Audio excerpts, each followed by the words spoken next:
The console generation is likely dead. Between the PS4 Pro, the Xbox Scorpio, and the One S, not to mention discount-priced older SKUs, the idea of having discrete generational leaps in console capabilities is perhaps no more valid. What does this actually mean for gaming? On the one hand, iterative generations make things a lot easier for developers. There's no need to learn an entirely new workflow every 5 years or so. It just becomes a matter of scaling up or scaling down your existing work. Moreover, iterative console development puts consoles on a similar track to other hardware. Things now work much the same as they do in the PC and mobile spaces. You get a device that will cater to your basic needs in the long term, but won't always offer the latest bells and whistles. On the other hand, iterative consoles have the potential to bring technological progress in games to a slow halt. Apart from the fact that many of them run worse, we're looking at you, Mass Effect Andromeda, just how many titles from 2017 genuinely look better than titles from 2014? But it's not just about the visuals. Going through my backlog of overlooked 7th gen titles, what really struck me was just how little fundamental gameplay loops have changed. Iterative console generations aren't going to help in this respect, and with the exception of a handful of PC-centric titles like Star Citizen, progress has evidently flatlined. Analysts have, however, already started projecting the launch of the PS5, if that's what it's to be called, in 2018. Considering that the PS4 Pro is really just a PS4 that runs games at higher resolutions, what would a prospective PS5 deliver in terms of the experience? And with a Q3-Q4 2018 launch timeframe, what kind of hardware would we be looking at? Damien Thong over at Macquarie Research believes that a hypothetical 2018 PlayStation will pack a GPU with 10 teraflops of compute power. For starters, is a 10 teraflop PS5 even viable within the timeframe we're talking about? Assuming that Sony contracts out to AMD again, the situation is, well, dicey. The thing is, AMD doesn't currently offer a single GPU product with greater than 10 teraflops of compute. Vega is very close to launch, but we're still looking at a June-July timeframe. We're talking about a flagship card that doesn't, at least for the moment, even exist.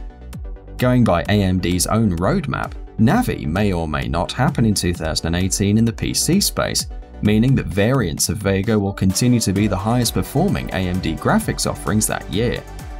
While it'd be fantastic news, we just don't see a console manufacturer sticking a $500 plus flagship part into a console and then sell it at a reasonable rate.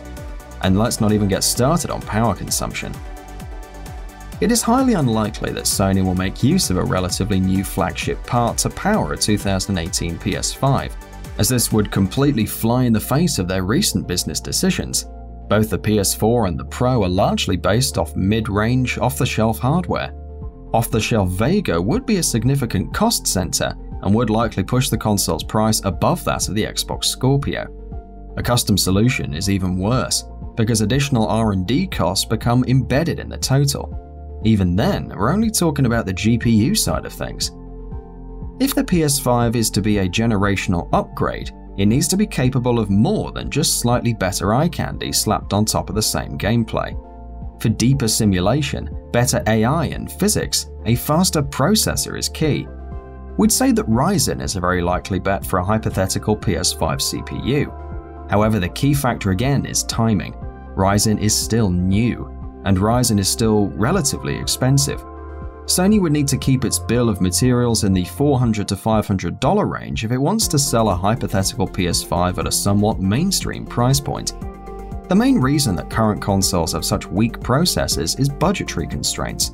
Last-gen consoles were sold at a loss to ensure that they packed powerful hardware, but that isn't the business model Sony is currently following.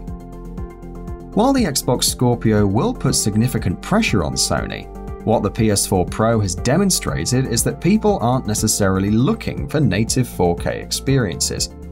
Whatever you have to say about checkerboard rendering and dynamic resolutions, and we do have a lot to say on those, at the end of the day, the Pro's 4K image quality is largely good enough for the majority of 4K TV owners.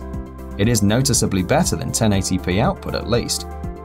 Irrespective of the Xbox Scorpio's considerable hardware advantage, if it ends up running the very same multiplats, It remains to be seen as to whether or not it'll offer an easily discernible advantage over the Pro, at least from the average customer's point of view.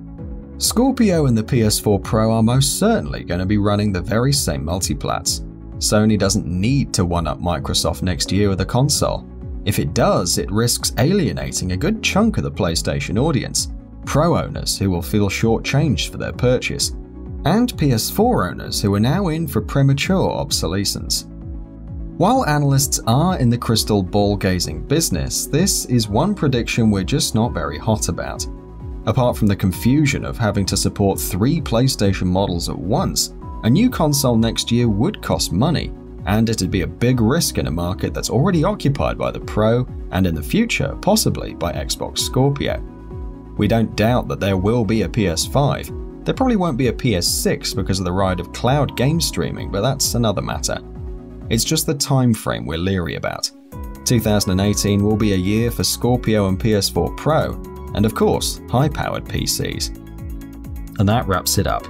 If you like what we're doing, please consider subscribing to our channel. We upload new videos daily, so make sure you don't miss them by subscribing.